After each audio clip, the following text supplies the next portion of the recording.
Hello guys, तो आज मैं आपके लिए लेकर आई हूँ हिस्ट्री का एक लेसन प्लान।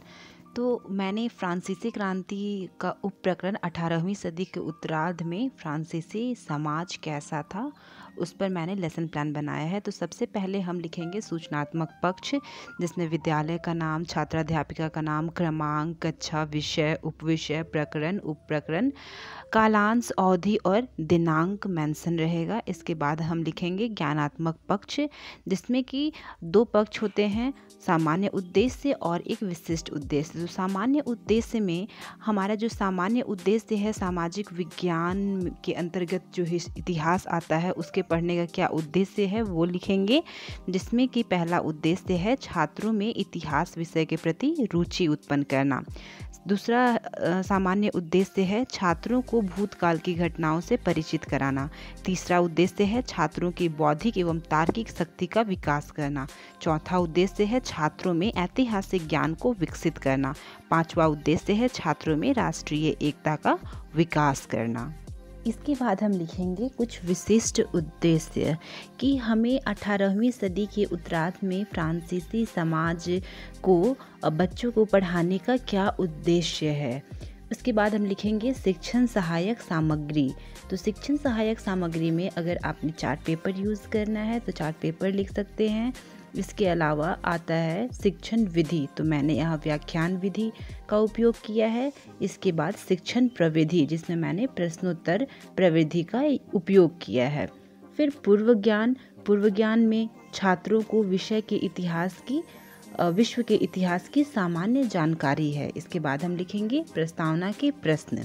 प्रस्तावना के प्रश्न में छात्राध्यापिका बच्चों से यह पूछती है कि हम लोग किस देश में रहते हैं, तो छात्राएं जवाब देती हैं भारत में।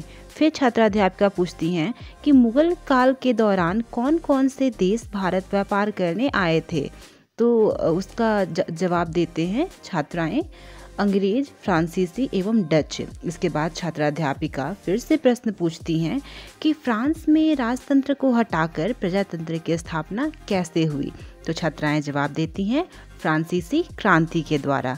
इसके बाद फिर से छात्राध्यापिका प्रश्न पूछती हैं कि फ्रांसीसी क्रांति के बारे में विस्तार से बताएं, तो यह छात्राओं के लिए एक समस्यात्मक प्रश्न है, इसलिए छात्राध्यापिका एक उद्देश्य कथन देती हैं कि अतः आज मैं आप लोगों को फ्रांसीसी क्रांति के बारे में विस्तार से बताऊंगी।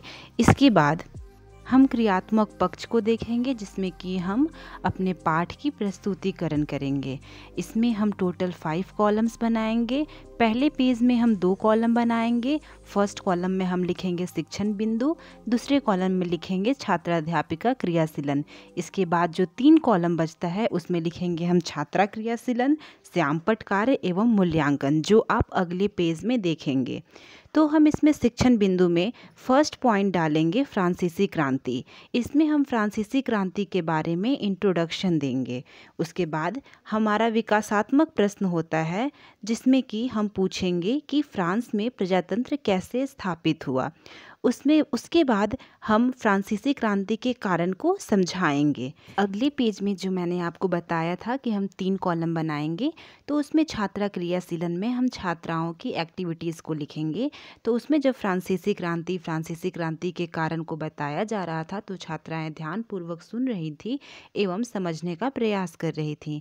इसके पश्चात हम श्यामपट्ट कार्य को लिखेंगे और फिर हम मूल्यांकन करेंगे। मूल्यांकन में हम बच्चों से कुछ प्रश्न पूछेंगे, जैसे कि फ्रांसीसी क्रांति की शुरुआत कहाँ हुई थी, फ्रांसीसी समाज कितने स्टेट में बंट गया था।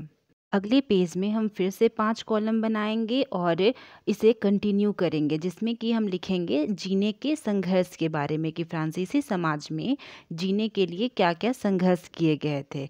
फिर से इसमें विकासात्मक प्रश्न पूछा जाएगा। उसके पश्चात हम फ्रांसीसी क्रांति के परिणामों को विस्तार से लिखेंगे एवं समझाएंगे। हम अगले पेज में श्यामपट्ट कार्य एवं मूल्यांकन को फिर से लिखेंगे एवं मूल्यांकन में हम बच्चों से प्रश्न पूछेंगे।